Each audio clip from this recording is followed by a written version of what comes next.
오늘도 열왕기하서 14장에 기록된 이 말씀을 통해서 하나님께서 주시는 은혜를 우리가 함께 나누기를 원합니다. 여러분, 이 열왕기하서 14장 말씀에는 이 남쪽 유다의 왕 요아스의 아들 아마시아를 중심으로 그 사역과 신앙에 대해서 기록을 하고 있습니다.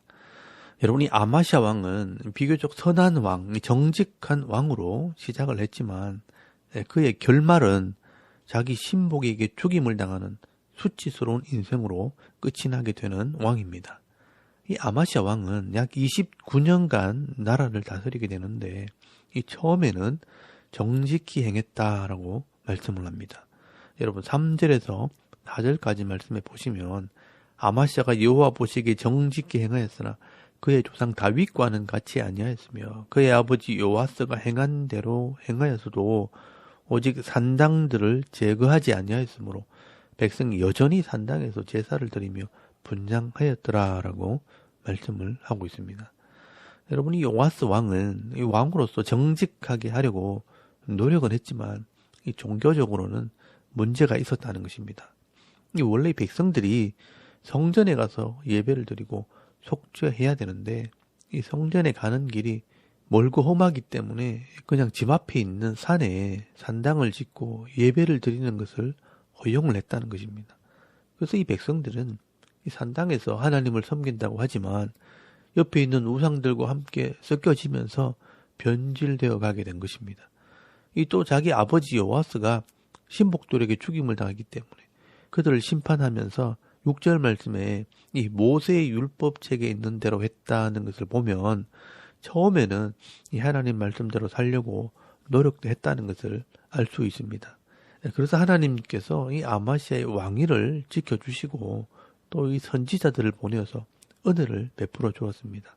그래서 7절 말씀에 보시면 그냥 에돔을 점령하고 땅을 취했다라고 되어 있지만 사실 여기에 많은 사건들이 있었습니다. 이것을 좀 더 자세히 알기 위해서는 역대하서 25장 말씀을 같이 보셔야 합니다. 여러분, 이 역대하서 25장을 같이 펴놓으시고 비교하면서 한번 보시길 바랍니다. 여러분, 역대하서 25장 5절 말씀에 보시면 이 아마시아가 남쪽에 있는 에돔과 전쟁을 하려고 이 군사들을 모아놓고 불안하니까 이 북쪽에 있는 요아스 왕에게 돈을 주고 용병들을 사가지고 옵니다. 그래서 여러분 역대하서 25장 6절 말씀에 보시면 또 은 100달란트로 이스라엘 나라에서 큰 용사 10만 명을 고용하였더니라고 말씀을 합니다. 여러분 예전에 아합 시대나 요사밧 왕 시대는 같이 전쟁을 하자고 하면 너희의 백성이 내 백성이라고 하면서 이 북이스라엘과 남쪽 유다가 함께 전쟁을 했습니다. 그런데 이제는 돈을 주고 군사를 사오는 관계가 되어버렸습니다. 그만큼 이 남쪽과 이 북쪽이 사이가 멀어졌다는 것을 의미합니다. 그런데 7절 말씀에 보시면 하나님께서 하나님의 사람 선지자를 보내어서 내가 도와줄 테니까 다른 군사들을 의지하지 말라고 말씀을 하십니다. 하나님께서 은혜를 베풀어 주시겠다는 것입니다. 이것은 아마시아가 하나님 말씀대로 순종하는 모습을 보고 하나님께서 도와주시겠다는 것입니다. 그래서 이 아마시아가 지금 은 100달란트를 주고 군대를 사왔는데 그냥 돌려보내면 손해를 봅니다. 그래도 보낼까요? 라고 물어봅니다. 그러니까 선지자가 하는 말이 여호와께서 능히 이보다 많은 것을 왕에게 주실 수 있나이다 라고 말씀을 합니다. 하나님의 말씀을 순종하면 절대로 손해보지 않는다는 겁니다.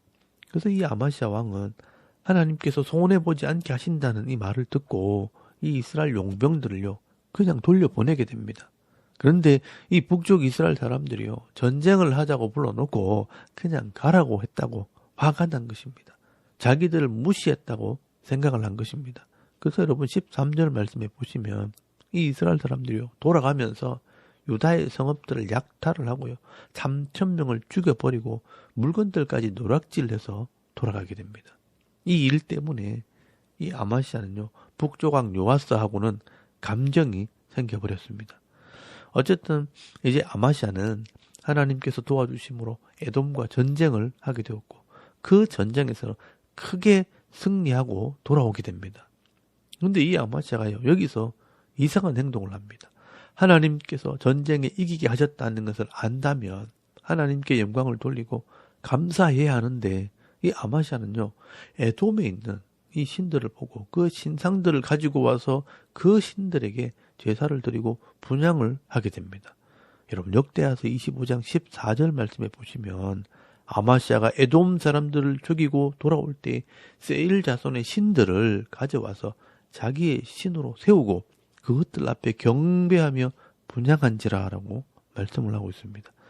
참 이해가 되지 않는 일이 벌어집니다. 왜 이 아마시아가 세일 자손의 신을 가지고 와서 섬기게 되는 것일까요?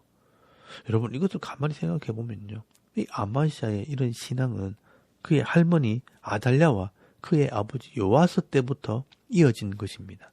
이 아마시아는요, 어릴 때부터 이런 우상을 섬기는 것을 보고 자랐을 것입니다. 그래서 다른 나라에 있는 이런 우상들을 보면 감동을 하는 것입니다.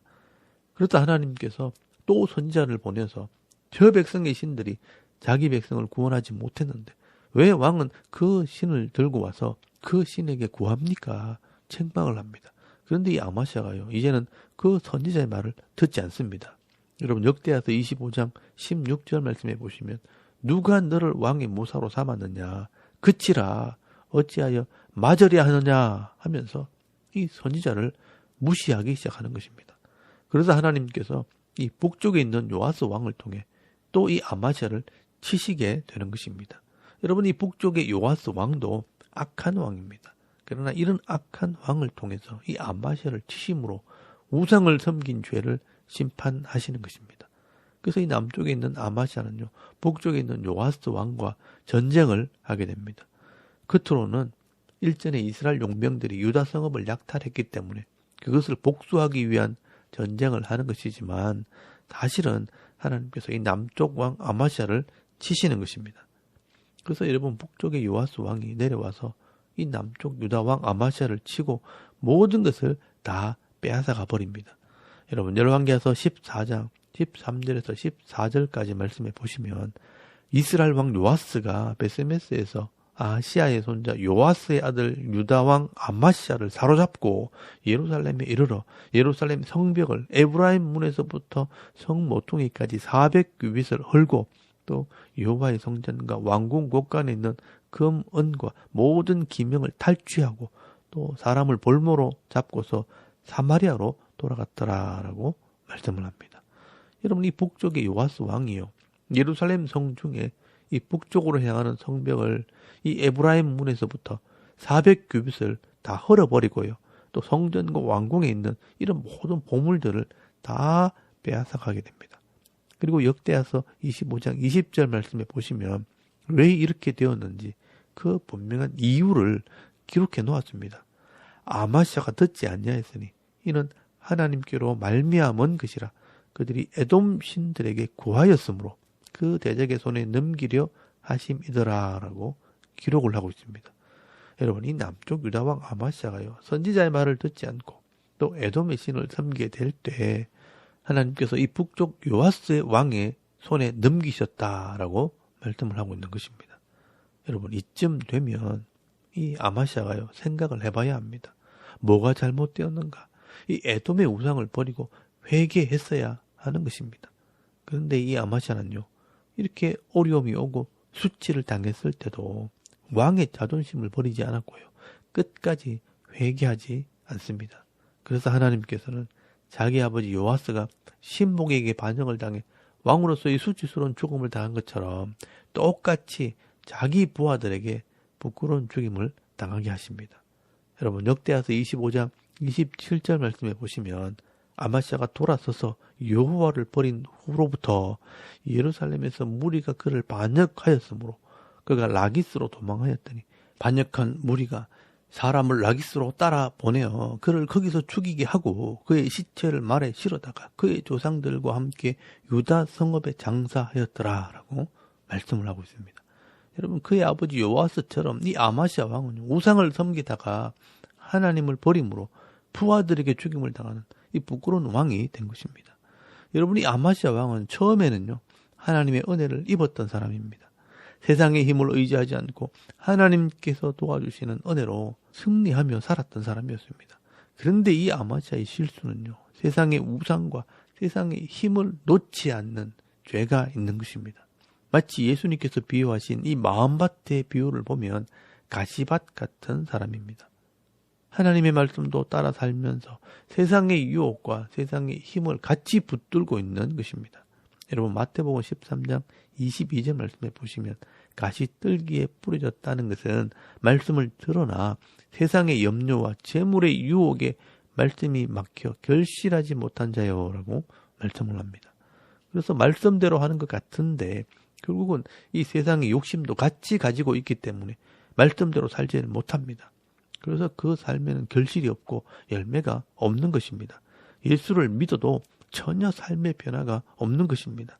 여러분, 이 하나님 백성들은요, 오직 말씀을 순종하는 자여야 합니다.